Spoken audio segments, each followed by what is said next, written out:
Aujourd'hui, on a affaire à une très grosse vidéo. Comment faire durer une relation? Je vais te donner 6 points clés, piliers, qui vont te permettre de faire durer ta relation. Alors, peut-être qu'aujourd'hui, tu n'es pas en couple, tu ne fréquentes pas de femmes forcément, mais c'est important d'y être préparé. Parce que la relation, il y a du boulot, il y a du taf, et c'est une séduction long terme, quotidienne, dont il faut faire preuve.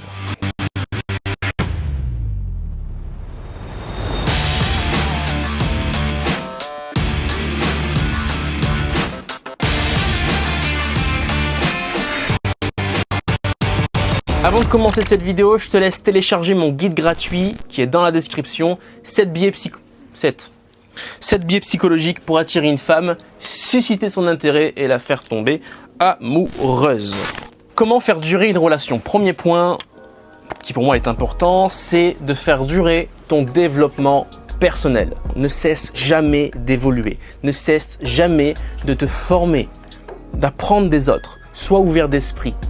Quand tu rencontres quelqu'un, demande-toi qu'est-ce qui peut t'apprendre. Sois toujours dans l'envie de t'améliorer, dans l'envie de te transformer, d'être la meilleure version de toi-même.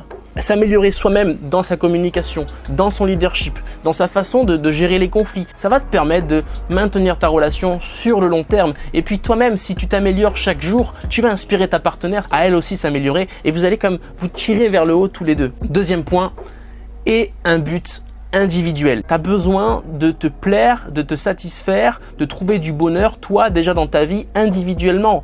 Ta partenaire, c'est un plus, c'est la cerise sur le gâteau. C'est le soutien émotionnel qu'elle va pouvoir t'apporter, pourquoi pas, lorsque tu connaîtras des difficultés dans ton projet. Quand tu as un projet qui te fait vibrer de l'intérieur, tu n'es pas le même avec ta partenaire. T'es aimant, t'es généreux, t'es compréhensif. Tu sais la soutenir quand elle va pas bien parce que t'as de l'énergie que t'as trouvée dans ton projet personnel qui te prend aux tripes. Trouve ton projet personnel. Si tu ne sais pas, si t'es dans le flou, viens en coaching. On va travailler sur ça. Mais c'est essentiel au maintien d'une relation. Ok ? Troisième point pour faire durer ta relation, embrasse les changements, l'évolution, les différentes aspirations que ta partenaire peut avoir. Il faut savoir communiquer sur ça, d'où l'intérêt de faire du dev perso pour comprendre chacun ses besoins, ses ressentis, savoir danser avec ça et surtout ne cherche pas à aller contre ce changement-là. Ne cherche pas à justement la faire changer. Même si toi tu sais que par exemple c'est pas bon pour elle ce qu'elle est en train de faire, accompagne-la là-dedans. Parce que c'est que lorsqu'elle va rencontrer le mur qu'elle va s'en rendre compte et qu'elle va dire « Ah ouais, c'était pas fait pour moi » et tu n'auras pas été en conflit avec elle, ok? Mais embrasse les changements et éduque ta relation dans ce sens-là. Ça passe par les petits actes du quotidien. Si elle voit que tu accompagnes, que tu soutiens ces petites décisions du quotidien, elle se dira « Putain, ça c'est un gars, si demain j'ai envie d'évoluer, j'ai envie de changer de projet, j'ai envie de changer ma vie comme ça du tout, il sera là pour m'épauler et on trouvera ensemble un bon compromis pour que la relation continue et qu'on s'entende dans ce changement-là, ok ? Quatrième point, respecte ses choix, respecte ses décisions. Même si tu sais qu'elle peut se planter, même si tu sais que c'est peut-être pas fait pour elle. Parfois, on connaît mieux sa partenaire qu'elle-même se connaît. On voit des choses qu'elle ne voit pas. Mais respecte ses choix, d'accord? Laisse-la se prendre un mur. Et si elle se prend un mur, elle se prend un mur, c'est pas grave. Toi, ton rôle, c'est juste de la soutenir. Tu es là pour amortir la chute et l'aider à se relever. Un partenaire, c'est un partenaire.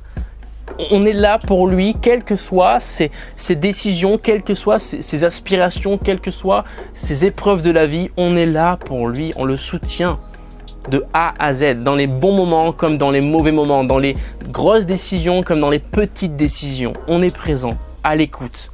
Pas forcément en train de trouver des solutions, juste présent, à l'écoute. Le tout, c'est que tu l'aimes pour qui elle est.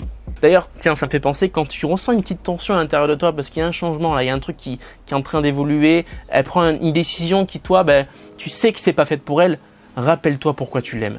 Rappelle-toi ce qui t'a fait t'engager avec elle. Ne sois pas un frein pour elle. Dis ce que tu penses, pourquoi pas une fois. Moi, je pense qu'on pourrait plutôt faire ça ou on pourrait plutôt faire ça. Mais en tout cas, si c'est quelque chose que tu penses qui est bon pour toi, fais-le. fonce, je serai là pour te soutenir. En tant que partenaire, tu te dois de soutenir, pas de choisir à la place de l'autre. 5e point, et des projets en commun. C'est essentiel pour le maintien d'une relation. Des projets à moyen terme, même court terme, moyen terme et long terme. D'accord ?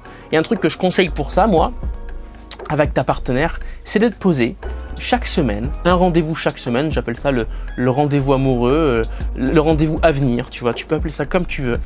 L'idée, c'est simplement de poser sur papier ou de discuter sur qu'est-ce qu'on veut pour le couple, qu'est-ce qu'on aimerait faire ensemble à court terme, moyen et long terme.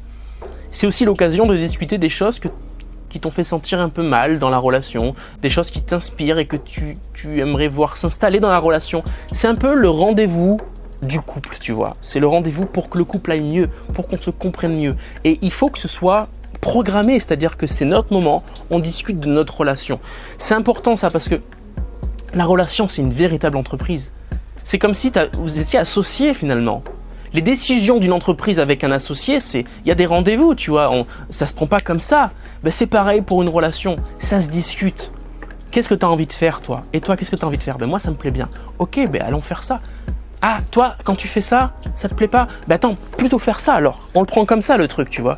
Et là, on trouve des compromis, là, on trouve des projets en commun. 6e point essentiel qui va maintenir ta relation en vie, c'est de continuer de sortir seul, de vivre des expériences seul, à côté de ta relation, de continuer à voir tes amis, de continuer à voir ta famille, de toi aussi t'organiser tes propres rendez-vous personnels et de demander, ben tiens, qu'est-ce que j'ai envie de faire là, dans 6 mois ?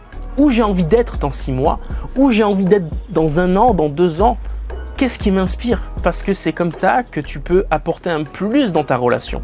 Quand tu vis des nouvelles expériences, tu deviens quelqu'un de plus intéressant et donc, lorsque tu es avec ta partenaire, lorsque vous vous retrouvez ensemble autour d'un verre, lorsque, je sais pas, vous allez en famille et que tu vas raconter un peu toi, ta vie, ce que tu fais, ben, tu vas partager ces expériences-là.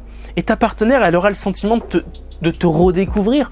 Putain, je savais pas que tu faisais ça. Tu t'es inscrit quand ? Ou même si elle le sait, tu vois, tu auras forcément des choses à raconter. Ah putain, il m'est arrivé ça, j'ai rencontré quelqu'un, il m'a partagé ça. Du coup, on a eu l'idée d'un projet ensemble et je vais me lancer dans ce projet. Il faut qu'il y ait du mouvement. Ok, il faut qu'il y ait du mouvement. C'est bien la routine, c'est bien les soirées Netflix, c'est bien les moments où on chill, mais c'est très très très important quand il y a du mouvement. Et c'est en ça que la relation de couple, c'est un putain de boulot.